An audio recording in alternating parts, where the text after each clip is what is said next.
I've got a bit of a longer piece and a shorter piece, two pieces to read. The first one I'm reading is called By Association, and I think this came in third place in the CNFC last year or the year before. Um, okay, it takes place in Bangkok. That's all I'm going to tell you. You ready? And it's creative nonfiction. By association. I've got this habit of chewing the inside of my bottom lip when I'm nervous. And right now, standing here with my best friend Nancy in the entrance of this Bangkok guest house, I'm chewing like crazy. This bulletin board that I'm pretending to be interested in is a patchwork of handwritten messages, missed connections, a warning about a dengue outbreak, Lonely Planet Thailand for sale, a note, missing antique flute, reward, no questions asked. What kind of an asshole would steal someone's flute? Nancy hugs her imitation Gucci duffel bag to her chest. Her eyes dart in all directions. She rubs her hands quickly over her clean shaven head. Be chill when he gets here, okay? I've heard about this guy Shy for months. The slim, dark-haired, Thai-speaking junkie dealer. Nancy once described him as broken sexy. Now, as he makes his way towards us, I understand why. He wears a flimsy tank top and fisherman's pants that hang off his lean frame. He's got a dark tan that comes from living here rather than just visiting.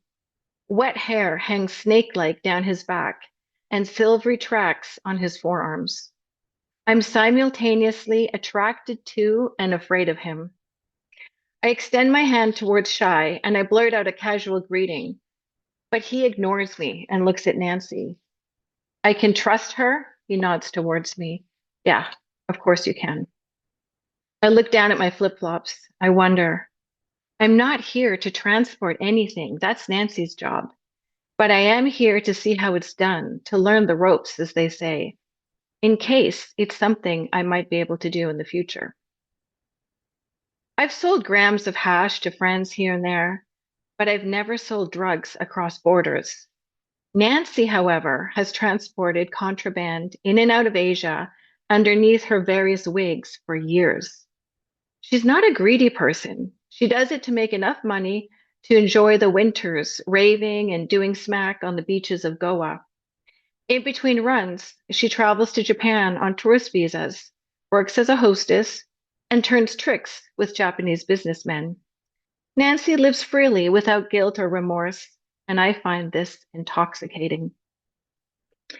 We follow Shy to his third room guest house room. I take off my sunglasses and my eyes struggle to adjust to the absence of light. He turns on a flickering neon lamp. A velour blanket with an image of a jaguar hangs over the only window in the room. The air is laden with cigarette smoke, and my throat feels as if I've inhaled sand. The ceiling fan struggles through the stagnant humidity. Below it, a bare mattress is covered with an assortment of ratty towels and crumpled sheets. In the corner is a card table with a mound of plastic wrapped packages piled like a haphazard pyramid. This is the heroin Nancy will carry to Amsterdam tonight. It's hard to believe that only 2 days ago, Nancy and I were pouring whiskey and flirting with wealthy businessmen in a Tokyo hostess club. We had met at a Roppongi Gaijin bar 3 months before. Intrigued by her Sinead O'Connor vibe, especially the Libra tattoo above her left ear, I sat down beside her. I'm a Libra too, I said. Nancy told me that she was from New York City, loved Dalbot, playing the guitar, although she wasn't very good at it, and heroin. We bought one another tequila shots, discovered that we both had a thing for Harvey Keitel, and finished the night crouched in a toilet stall, inhaling crystal meth off a strip of tin foil. Now, Nancy sits on a stool in front of me, chin lowered to expose the pale nape of her neck. The pile of heroin looks to be about 50 packages. How are all of these going to fit underneath her wig? She grabs one of the packages and holds it up to my face. Oh, sorry, Shy. Shy grabs one of the packages. In broken English, he says, tape package down, Top edge first, like this. His fingers are dexterous and steady. Make sure tape sticks good. Push hard. Nancy's head dips under the pressure of his hand. She lets out a whimper. I try to follow Shy's taping instructions, but my hands tremble and the tape doesn't stick well. It's too hot in here. Shy hands me a towel from the bed and I pat her scalp dry before attempting to place the next packages. I press the edges of the tape delicately but firmly. I'd never forgive myself if one fell out. If she were caught here in Bangkok, it could mean the death penalty.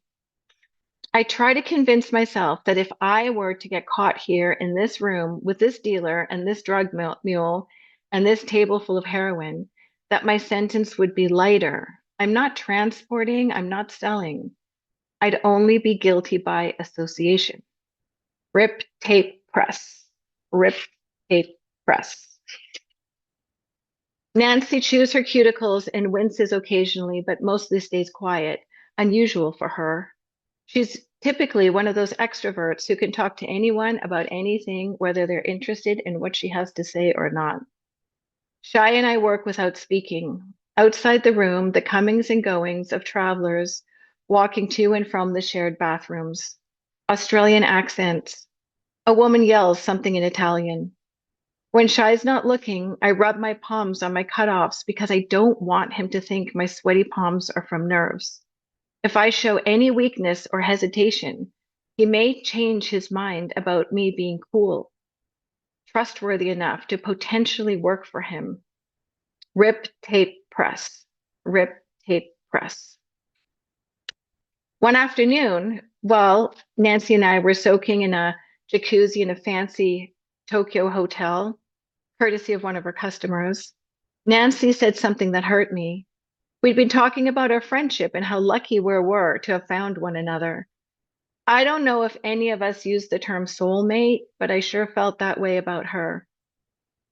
We spoke about things that lights us up, things that make us feel the most alive. I brought up the time that together we had watched the sunrise from Mount Fuji in the morning after a rave. We were just coming down from ecstasy and sitting there with the sun rising. I felt so much love and gratitude for our friendship. I thought she'd say something about me too, but no. She said, Dana, nothing in the world makes me feel more exhilarated than slipping through security with a head full of drugs. It was then I understood. Nancy's thrill is smuggling. My thrill is Nancy. Being with her is like the rush of standing on a cliff, 1 foot over the edge, without having to jump. I take a deep breath. Oh, sorry. Part of me wants to rip all these packages off her head and drag her out of this room. But another part, the part I don't want to acknowledge, knows that none of this can or will happen. I don't have the guts to pull off any kind of intervention. And Nancy, she'll always choose this life over me. Once her head is three-quarters covered, Shai leaves us alone while he goes to meet the guy he buys the passports from and to get Nancy's airline ticket. I pull back a corner of the Jaguar blanket and watch Shai disappear down Khao Road. Tuk-tuks race past in the dusk glow. Lines of laundry flutter like prayer flags at the guest house across the street. A mess of electrical cords dangle below. For a moment, I consider just walking out of this room and not looking back. I've got my passport. I've got a wad of baht in my fanny pack. There's no one stopping me, but I can't abandon Nancy now, not when we've come this far. In a few hours, she'll be on a plane to Amsterdam, and I don't know when I'll see her again.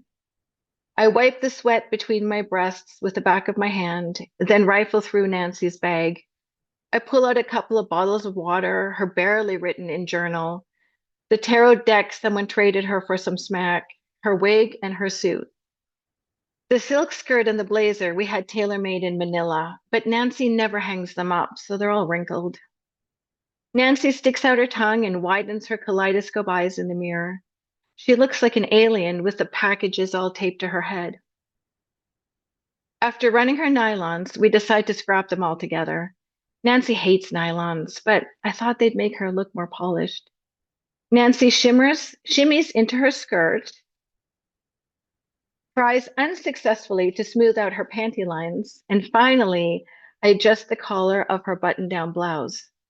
I'm so thirsty, she says. Hand me some water. She drinks the whole bottle down without taking a breath. Finally, I reach into Nancy's bag for her wig. She's got three that she rotates, depending on where she's going and which passport she's traveling on. As it turns out, she's only packed her blonde bobbed wig.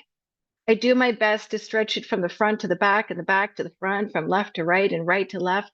But no matter what I do, I can't cover all the packages of heroin. What the fuck, Nancy? This wig's too small. Well, what can I say? Shai's never made me carry this much before. Well, why didn't you pack the others just in case?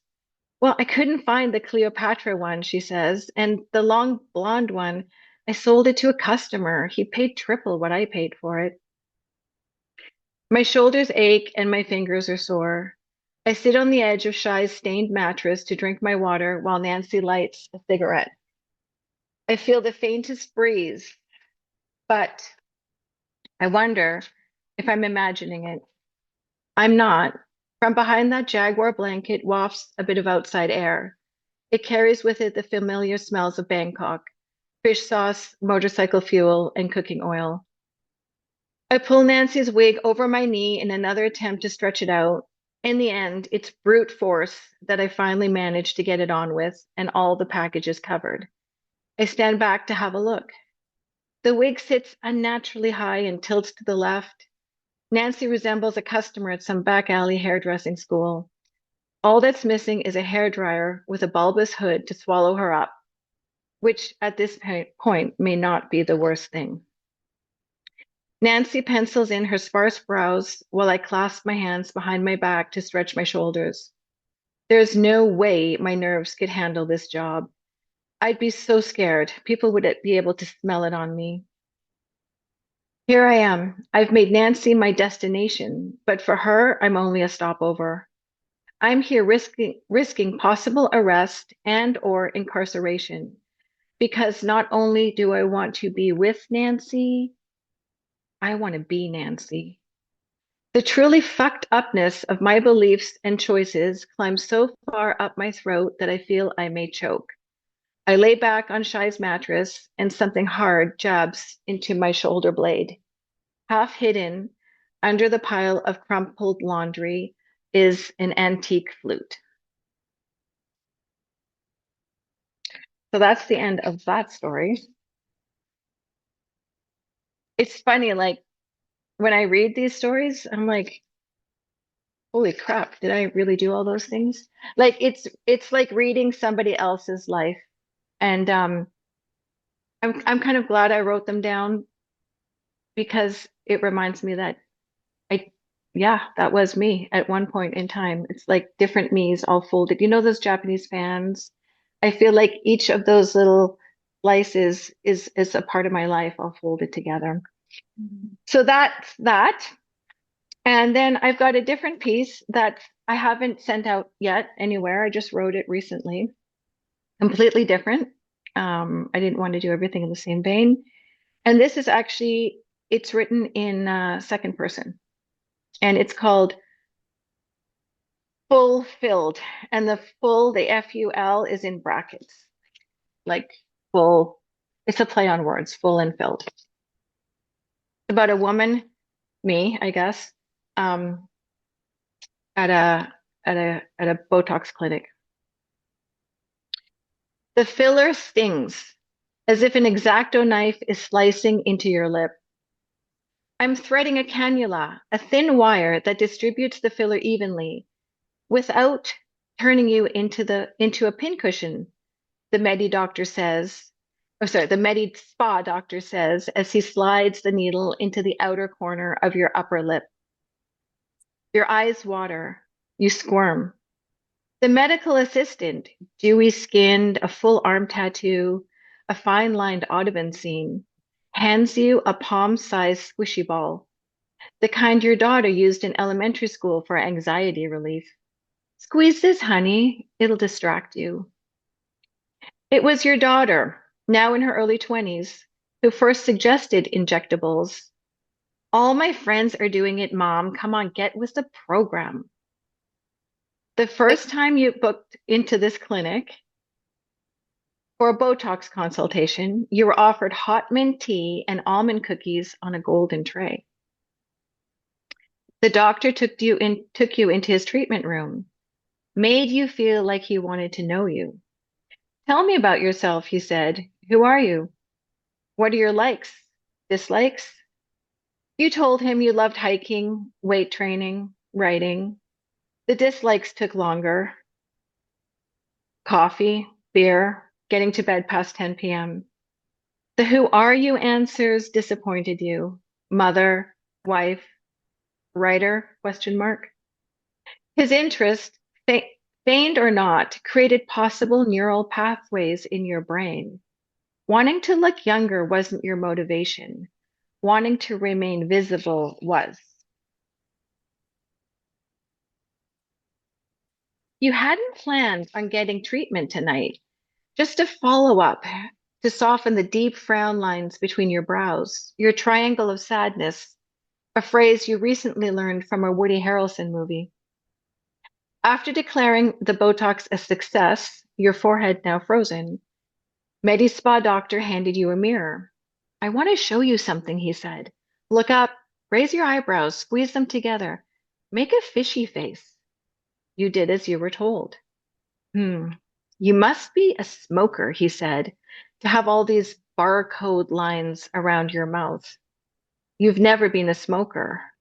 Until that moment, you've never noticed the lines. Now you feel extra old, extra vulnerable. Barcode lines, as if your mouth could be sold on Amazon. Until then, it had simply been a mouth. Now it felt like inventory. All it'll take is a little filler to stabilize your upper lip. Easy. It'll make such a difference, he says. Is there a celebrity whose lip shape you like? Scarlett Johansson, Taylor Swift? You had no answer. Yet most people show me pictures of their lip goals. As the filler flows, your mouth feels electrified. You try to remember the name for the middle of your upper lip, the place where the wire now seems lodged, but the word won't come. You're stuck on cannula and how much it sounds like cannelloni. The assistant rolls a frozen metal globe across your swelling lips. I've never met a woman who didn't love her lip filler. Just like when you were a little kid in the dentist chair, you tell yourself to be brave. Tapfa in your native German. Pain has a way of making you linguistic. Name it, and you can survive it. After, you pull yourself into your garage, but you don't get out.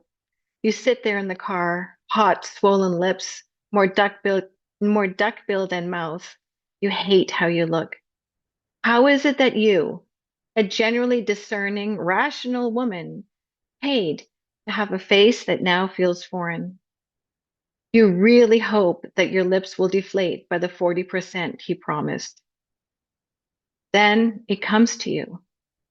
Not the reason you agreed to the filler, but the name for that heart-shaped curve. Cupid's bow. You hadn't paid for filler tonight. You'd paid for close attention, for visibility.